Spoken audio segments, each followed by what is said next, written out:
Dutasteride is 3 times more powerful than finasteride. Is it a miracle cure, or is it a hard to obtain long-term trap? Now I'm going to be asking 3 key questions in this video. Number 1, does dutasteride stop hair loss better than finasteride? Number 2, what are the risks involved? And number 3, who should and who shouldn't be taking this medication? And a bonus question, how do you even get hold of this stuff? Drop a comment below if you're considering dutasteride or if you've already tried it. And if you're wondering why a guy with a full head of hair is talking about a hair loss medication, it's because I wear hair systems. That's my solution for hair loss. Maybe it's yours too. If you're interested in getting a 15% discount, Levivid sponsor my videos. That discount code is in the description box below. And they've certainly had my seal of approval for over 3 years now. So what is dutasteride and how does it work? Well, you might have noticed it sounds a lot like finasteride. And that's because they're pretty similar medications. What dutasteride does that finasteride doesn't do is it blocks type 1 and 2 5-alpha reductase enzymes, which basically means it lowers DHT even more than finasteride. Much like finasteride, it was also developed as a prostate medication, but a ton of dudes who actually put on the medication found their hair loss massively slowed down when they were on this medication. Now, finasteride only blocks type 2 5-alpha reductase enzymes, and you can see this in the research. The research that has been done comparing dutasteride and finasteride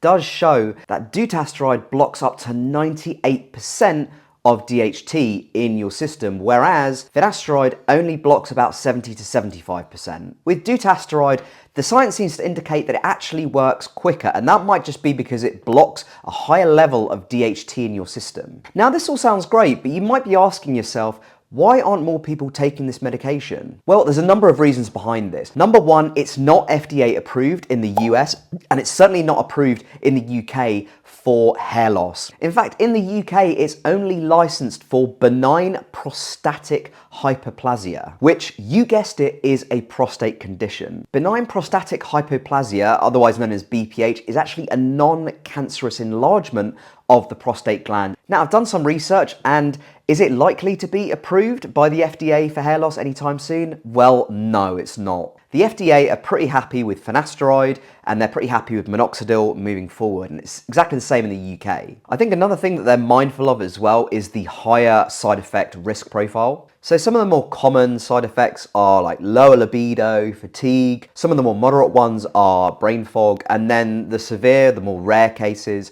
that can come under the sort of post-finasteride sort of syndrome.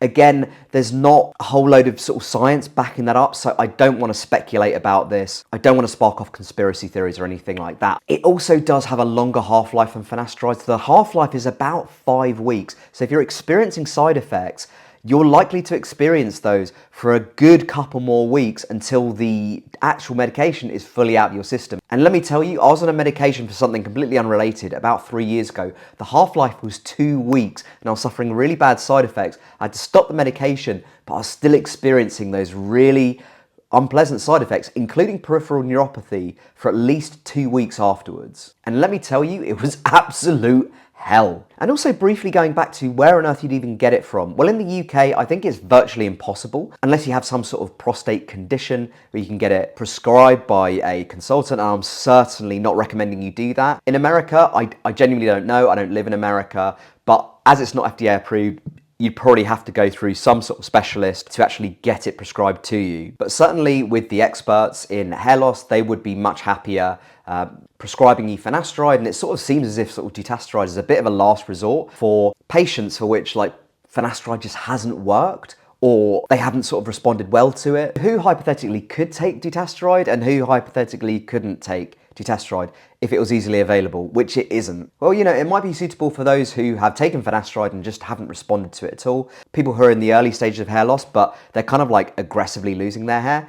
That might be quite suitable for them just because it blocks so much DHT, up to 25% more DHT blocked than finasteride. So that could hypothetically be a suitable candidate. But let's say you've got like a Norwood 3 or 4 and above, there's just no point in just taking finasteride or dutasteride because it's not going to grow back the hair that you've lost. In my personal opinion, you're just not going to get a great result. It may well stop what you've already lost, but you ain't going to be gaining anything from that. So who would it not be ideal for? Well, as I just said, anyone with the sort of 3 to 4 Norwood scale and further higher up the scale than that, not suitable. Also, anyone sensitive to finasteride side effects, you're going to get even worse side effects with dutasteride, I can guarantee you. So if you've experienced any sort of side effects with finasteride, this medication just wouldn't be suitable for you. And of course, lastly, you know, for people who are sort of worried about sort of longer term systemic effects, remember this is not approved by the FDA for hair loss. That's really important to think about here, guys. If you want to go the medical route, finasteride is FDA approved, so you can go that route. You can go the minoxidil route. The fact that there's no immediate prospect of dutasteride actually being approved by the FDA means it may well not be worth your consideration. Also, it just may be really hard to get from time to time. So guys, as I said at the beginning of this video, drop a comment below if you've taken dutasteride, if you're considering it, if you are taking it right now. Let me know your experience in the comments box below. And you might want to check out the playlist popping up on the screen right now, where I talk about other hair loss treatments aside from hair systems. I'm in the process of sort of like broadening this channel beyond just hair systems, but into sort of all hair loss treatments and assessing them, critiquing them, and giving my own personal opinions. Thanks for tuning in, guys, and I'll speak to you very soon. Bye for now.